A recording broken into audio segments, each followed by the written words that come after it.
কে সম্মান দেওয়া হয় এবং ভারত ভাস্কর হিসাবে উনাকে উপাধি করেছেন। এইগুলো আমরা দেখেছি, এগুলো জানা দরকার।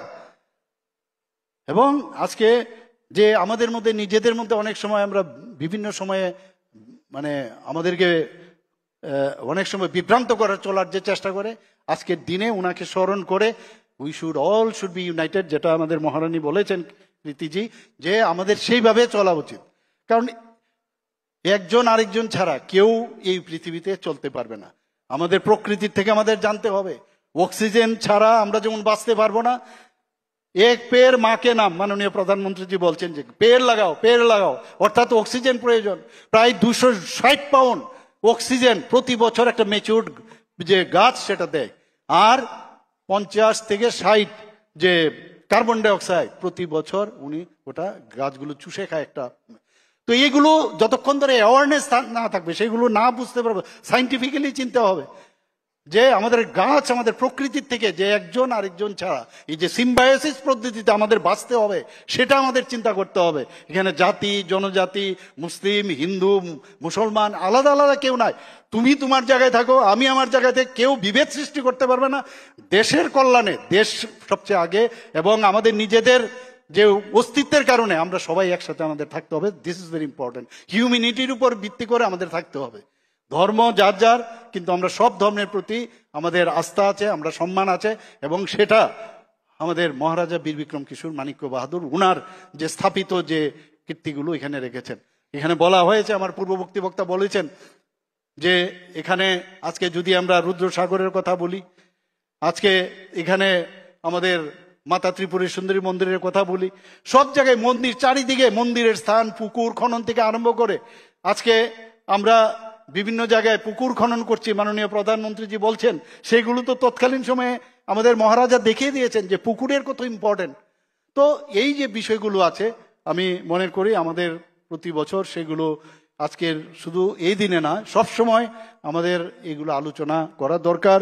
এবং যারা স্কুল কলেজের ছাত্রছাত্রীরা আছেন তাদের কাছে একটা জিনিস আমি বলবো, যে তৎকালীন সময়ে এই যে নেশা নিয়ে আমরা এখন চিন্তিত আছি, আমি জানি না মহারাজা বীর বিক্রম কিশোর মাণিক্য বাহাদুরের সময়ে এই নেশা, এই মাইনামার হয়ে, আসাম হয়ে, মিজোরাম হয়ে চলে আসছে, এই জিনিস যদি উনি দেখতেন, তাহলে তৎকালীন সময়ে হয়তোবা আমাদের কাছে এখন এত এজেন্সি আছে, আমরা এখনো সমস্যা হচ্ছে, তৎকালীন সময় হয়তোবা উনি তৎক্ষণাতেই হয়তোবা এগুলো স্তব্ধ করে দিত।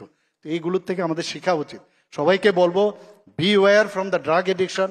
প্রথমে হেবিচুয়েশন হয়, হেবিচুয়েশন করতে করতে একটা একটা মনে হয় যে ইফোরিয়ার একটা ভাবনা হয়, শেষ পর্যন্ত এডিকশনে যায়।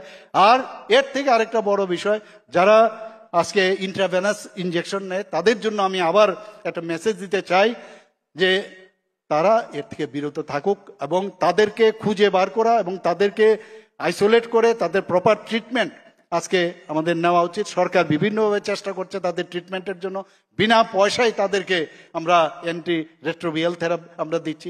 যারা নেশা করছে তাদের ওএসটি আছে, ওরাল সাবস্টিটিউট থেরাপির ব্যবস্থাও আছে, ইচ্ছে করলে সেগুলোও নিতে পারে। ফিলিংস একই, কিন্তু তার যে পার্শ্ব প্রতিক্রিয়া সেগুলো হবে না। সেইগুলো নিয়ে প্রতিবার এই আমাদের এই মহারাজা বীর বিক্রম কিশোর মাণিক্য বাহাদুরের জন্মদিনে এবং আমাদের লিজেন্ড ব্যক্তিদের জন্মদিনে এই বিষয়গুলো নিয়েও আমাদের আলোচনা করতে হবে, যে আমরা যেন আবার ঘুরে আমরা ওই জায়গায় আসি যারা আমাদের যে একটা সমাজ ব্যবস্থা উনি রেখে গেছেন। উনার সময়ে আমরা দেখেছি, উনার যখন পড়াশোনা আমরা করি, ডিসেন্ট্রালাইজেশন অফ পাওয়ার, উনিও বলেছেন যে decentralisation of the power is must, এবং সেগুলো করেছেন। আমরা চেষ্টা করছি, মাননীয় প্রধানমন্ত্রীজিও বলছেন।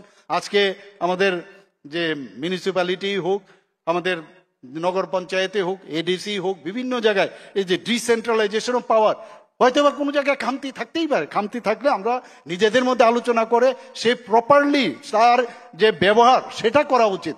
সেটা যখন সেই বিশ্বাস এবং সেই আশ্বাস যখন আমরা একজন আরেকজনের কাছে আমরা দেব, তবেই আমরা এই ওনার প্রতি যে সম্মান সেটা আমরা দিতে পারবো। আজকে এখানে বীর বিক্রম কিশোর মাণিক্য বাহাদুর স্মৃতি পুরস্কার আমরা চালু করেছি। এর আগে আমরা আসার পরে আমরা বিভিন্ন যে বই মেলার মধ্যে আমরা দিতাম, আমরা ডিসিশন নিলাম, গত বছর আমরা সুব্রতবাবু আছে এখানে বসে ডিসিশন নিলাম, না, যখন যার জন্মদিন সেদিন উনাকে সম্মান দেওয়া এবং উনার সাথে ওনার কানেক্ট করা, এবং সেইভাবে আমি আজকে কলই বাবুকে আমি শুভেচ্ছা জানাবো যে উনাকে আমরা এই যে কমিটি আছে কমিটি উনাকে সিলেকশন করেছে। আমরা আগামী দিন আমি আইসিএ ডিপার্টমেন্টকে আমরা বলবো যে যে কাজগুলো আমরা এখনো মহারাজা বীর বিক্রম কিশোর মানিক্য বাহাদুর যে চিন্তা ভাবনাগুলো আছে আগামী দিন আরো যাতে আমরা করতে পারি সেই কথাগুলো